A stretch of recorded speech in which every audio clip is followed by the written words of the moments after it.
नमस्कार दोस्तों, स्वागत है आपका मेरे चैनल पे। दोस्तों, जैसा कि आप जानते हैं कि भारत इस समय इमरजेंसी परचेज कर रहा है डिफेंस सेक्टर के अंदर, स्पेशली उस समय जब चाइना के साथ बॉर्डर पे तनाव चल रहा है ईस्टर्न लद्दाख के अंदर। तो ऐसे में दोस्तों अब एक नई न्यूज आ रही है जिसमें कहा गया है कि आर्म्ड फोर्सेज अपनी जरूरत के हिसाब से 300 करोड़ तक की कैपिटल प्रोक्योरमेंट कर सकती हैं, यानी कि डिफेंस वेपन इतने के वे खरीद सकती हैं जो भी उन्हें लगता है कि उनके पास नहीं है या होने चाहिए। आज इसी के ऊपर बात करेंगे। चलिए दोस्तों शुरू करते हैं। तो दोस्तों, इसी week defence minister Rajnath Singh ji Ladakh जाएंगे और वहां पर ग्राउंड सिचुएशन को देखेंगे कि ऑनगोइंग मिलिट्री टेंशन जो चाइना के साथ चल रही है उसके अंदर क्या पोजीशन है इंडिया की। और साथ ही इंडियन डिफेंस फोर्सेस को यह कहा गया है कि आप 300 करोड़ तक के डिफेंस डेफिशिएंसी जो आपको लगती हैं पूरी कर सकते हैं, वेपन सिस्टम खरीद सकते हैं और इस कैपिटल प्रोक्योरमेंट को फास्ट ट्रैक भी कर सकते हैं। राजनाथ सिंह जी के साथ में army chief general MM Naravane भी होंगे।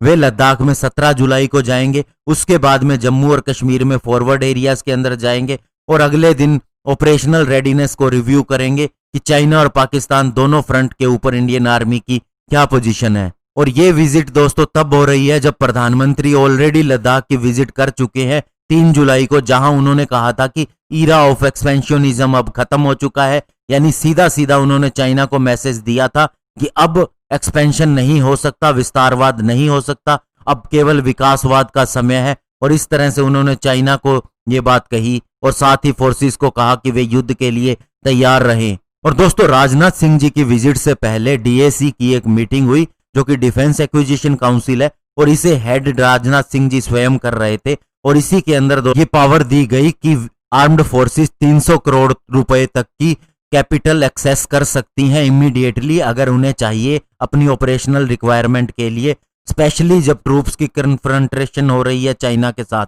मिनिस्ट्री ऑफ डिफेंस के एक ऑफिशियल ने बताया कि ये जो सिस्टम किया जा रहा है इससे प्रोक्योरमेंट टाइमलाइन कम हो जाएगी। कहने का मतलब ये है कि कोई भी ऑर्डर 6 महीने के अंदर प्लेस हो सकेगा और इसकी 1 साल के अंदर डिलीवरीज भी हो जाएंगी। तो इससे बेटर प्रिपेयर्डनेस हो सकेगी हमारी फोर्सेस की। दोस्तों, हमारी आर्मी और हमारी अदर फोर्सेस इस समय बहुत से ऐसे प्रपोजल को लेके बैठी हैं जिनके अंदर बहुत सी परचेज होनी भी है, जिसके अंदर दोस्तों इसराइल से स्पाइक फायरफ्लाई लोइटरिंग म्यूनिशन भी शामिल है, spike anti tank guided missile भी शामिल है। इसके अलावा बहुत से लॉन्चर्स भी हैं इसके साथ। और साथ ही दोस्तों small hand launched Raven drones भी हैं जो अमेरिका से हमने लेने हैं। इसके अलावा 72,000 SIG SOAR असोल्ट राइफल्स भी है जो हमने अमेरिका से लेनी है। इसके अलावा कुछ बड़ी परचेज भी है जो हमने करनी है, जिसके अंदर दोस्तों लाइट वेट टैंक्स शामिल है। ये दोस्तों हाई एल्टीट्यूड एरिया के अंदर लगाए जा सकते हैं। इसराइली हेरोन सर्विलियंस ड्रोन शामिल है। Missile armed unmanned aerial vehicle शामिल है। इसके अलावा 93,895 क्लोज क्वार्टर बैटल कार्बाइन्स भी चाहिए, जिसे यूएई की कंपनी कैरकेल से भी खरीदने का विचार है। तो इसके लिए तो 300 करोड़ भी कम पड़ेंगे। और डीएसी ऑलरेडी 2 जुलाई को एक अप्रूवल दे चुकी है जिसके अंदर 38,900 करोड़ रुपए की प्रोक्योरमेंट होनी है। इसमें 21 एडिशनल मिग 29, 12 सुखोई 30 MKI, इसके अलावा 300 Nirbhaya long range land attack cruise missile शामिल है। 250 Astra air to air missile भी इसी के अंदर शामिल है।